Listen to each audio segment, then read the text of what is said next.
अस्सलाम वालेकुम व्यूअर्स, क्या हाल चाल आप सबका। उम्मीद करती हूँ हम सब ठीक होंगे। अल्हम्दुलिल्लाह मैं भी ठीक हूँ।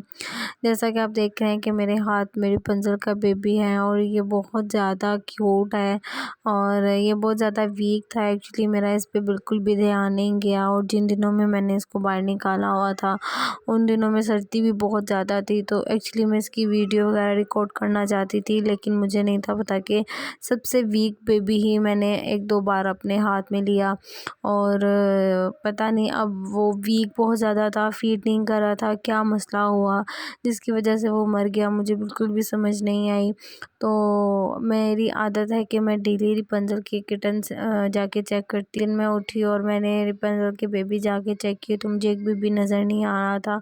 तो रैपुंज़ल बाहर निकली तो रैपुंज़ल ने अपने नीचे बेबी दिया हुआ था और वो बिल्कुल फ्लैट हो चुका हुआ था और बिल्कुल मर गया हुआ था। तो मैंने इसको उठा के बहुत ज़्यादा हिलाया वगैरह और मैंने अपनी तरफ से पूरी कोशिश की कि शायद में भी वो बच जाए, लेकिन बिल्कुल भी नहीं। वो बहुत ज़्यादा छोटा था, तो पता नहीं उसको हवा लगी कि क्या हुआ, किस वजह से वो मर गया। वो पता नहीं शायद फीड नहीं कर रहा था। तो मुझे दुख तो बहुत ज़्यादा हुआ और रैपुंज़ल भी बहुत ज़्यादा डिप्रेशन में चली गई थी। एक्चुअली मेरे साथ कभी ऐसा एक्सपीरियंस नहीं हुआ कि बेला ने कितनी बार किटन्स डिलीवर किए हैं, लेकिन कभी ऐसा कोई सीन नहीं हुआ। और रैपुंज़ल ने शायद फ़र्स्ट टाइम डिलीवर किए थे, इसलिए रैपुंज़ल को भी कुछ समझ नहीं आई और उसको भी शायद पता नहीं चला कि उसका किटन फ़ीड नहीं कर रहा और मुझे भी बिल्कुल ध्यान नहीं गया कि किटन फ़ीड नहीं कर रहा।